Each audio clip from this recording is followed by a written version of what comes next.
बिस्मिल्लाहिर्रहमानिर्रहीम। हम शुरू कर रहे हैं जी 10वीं क्लास की बायोलॉजी। उसका चैप्टर नंबर 10 है हमारे पास, गैसेस एक्सचेंज। अब यहाँ पर कुछ टर्म्स हैं जिनको हम सबसे पहले स्टडी करेंगे। यहाँ पर सबसे पहली डेफिनेशन आपको मिलेगी सेलुलर रेस्पिरेशन। अब सेलुलर रेस्पिरेशन होता क्या है, आपने 9th क्लास में भी पढ़ा था कि जब हम खाना खाते हैं वो खाना आपकी बॉडी में जाएगा तो एक प्रोसेस है जिसे आप रेस्पिरेशन कहते हैं या सेलुलर रेस्पिरेशन कहते हैं। अब इसके अंदर क्या होता है कि उस फूड के अंदर जो CH बॉन्ड्स है उनको ब्रेक किया जाएगा, वहां से जो आपको एनर्जी मिलेगी उसको ATP की फॉर्म में आपकी बॉडी क्या कर लेगी, स्टोर कर लेगी। ATP आपको पता है एडिनोसिन ट्राइफॉस्फेट। हमारी बॉडी जो है जितनी भी एनर्जी, जैसे लेट्स सपोज मैं खाना खाऊंगा, वो खाना मेरे स्टमक में जाएगा, स्टमक से वो हमारे ब्लड के जरिए हमारे हर सेल के अंदर डिफ्यूज हो जाएगा। अब हर सेल के अंदर जो प्रोसेस होगा वो क्या होगा, सेलुलर रेस्पिरेशन।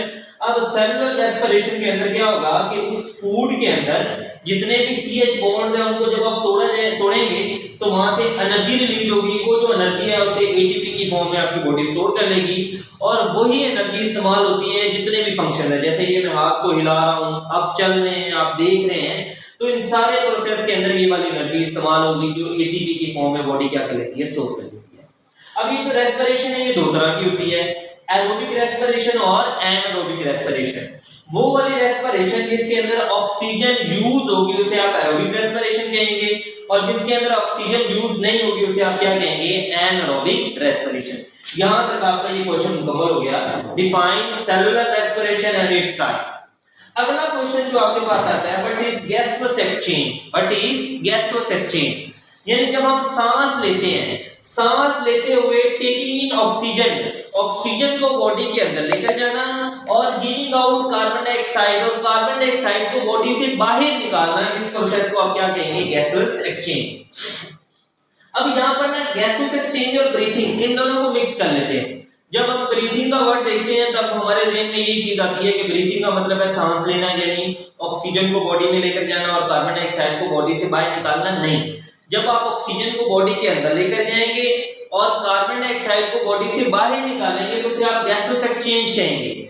लेकिन इस दौरान आपकी बॉडी के अंदर जो चेंजेस आएंगे उन्हें आप क्या कहेंगे, ब्रीथिंग। जैसे ये देखिए, अब मैं सांस अंदर खींच रहा हूं, तो जैसे ही मैंने सांस अंदर खींचा तो मेरी जो चेस्ट कैविटी है वो थोड़ी सी ऊपर हो गई है। अब ये जो बॉडी के अंदर चेंज आ रहा है उस चेंज को आप ब्रीथिंग कहते हैं। ठीक है, gaseous exchange is something else and breathing is something else. अब ब्रीथिंग में मैंने क्या लिखा हुआ है, मूवमेंट ऑफ बॉडी पार्ट, यानी जब आप ऑक्सीजन को बॉडी के अंदर लेकर जाएंगे और कार्बन डाइऑक्साइड को बाहर निकालेंगे तो उस दौरान आपकी बॉडी में जितने भी चेंजेस आएंगे उनको आप क्या कहेंगे, ब्रीथिंग। ठीक है जी। उसके बाद इस चैप्टर का पहला लॉन्ग क्वेश्चन हमारे पास शुरू हो रहा है, गैसियस एक्सचेंज इन प्लांट्स। अब इसमें वो कह रहा है कि नो स्पेशलाइज्ड ऑर्गन्स, जैसे हमारी बॉडी के अंदर गैसियस एक्सचेंज के लिए हमारा रेस्पिरेटरी सिस्टम मौजूद है, वैसे प्लांट्स के अंदर कोई भी स्पेशलाइज्ड ऑर्गन्स मौजूद नहीं है। ठीक है, अब होता क्या है कि हमने 9th क्लास में भी पढ़ा था, छोटी क्लासेस से पढ़ते आ रहे हैं कि पत्ते में छोटे छोटे सुराख होते हैं जिनको आप क्या कहते हैं, स्टोमेटा।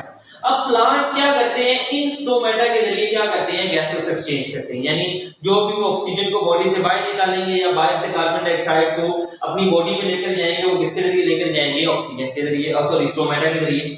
फिर हमने पढ़ा था लेंटिकल्स। लेंटिकल्स क्या होते हैं, pores in the layer of bark, यानी अगर आप एक दरख्त बनाएं तो हमारे पास उसकी जो बार्क होती है उसके अंदर छोटे छोटे पोर्स होते हैं, उन पोर्स को आप क्या कहते हैं, लेंटिकल्स। इन लेंटिकल्स के जरिए भी जो प्लांट्स है वो क्या कर रहे हैं, गैसेस एक्सचेंज कर रहे हैं। यानी लेंटिकल्स के जरिए जो गैस है उनकी बॉडी में एंटर भी हो रही होती है और जो एक्स्ट्रा गैस है वो उनकी बॉडी से बाहर भी आ रही होती है।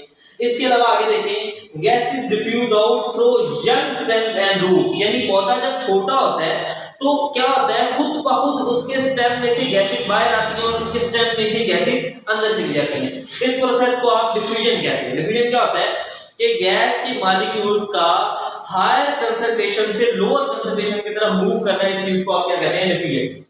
और लास्ट में हमारे पास आता है एक्वाटिक प्लांट्स। अब एक्वेटिक प्लांट्स वो वाले प्लांट्स होते हैं जो पानी के अंदर मौजूद होते हैं। अब देखें ना, हम तो बाहर मौजूद हैं, या ये जो प्लांट्स आपको नजर आ रहे हैं ये कहां से ऑक्सीजन ले रहे हैं, ये हमारे पास एनवायरनमेंट से ऑक्सीजन ले रहे हैं। लेकिन जो एक्वेटिक प्लांट्स हैं जो पानी के अंदर मौजूद है, उन्हें भी ऑक्सीजन चाहिए। अब वो ऑक्सीजन कहां से लेंगे कि अगर आप पानी का फार्मूला देखें तो इसका फार्मूला है हमारे पास H2O। तो यहां पर ये डिसॉल्व ऑक्सीजन मौजूद है, वो इसी ऑक्सीजन को यूज करेंगे और अपनी जितनी भी एक्टिविटीज है वो परफॉर्म करेंगे।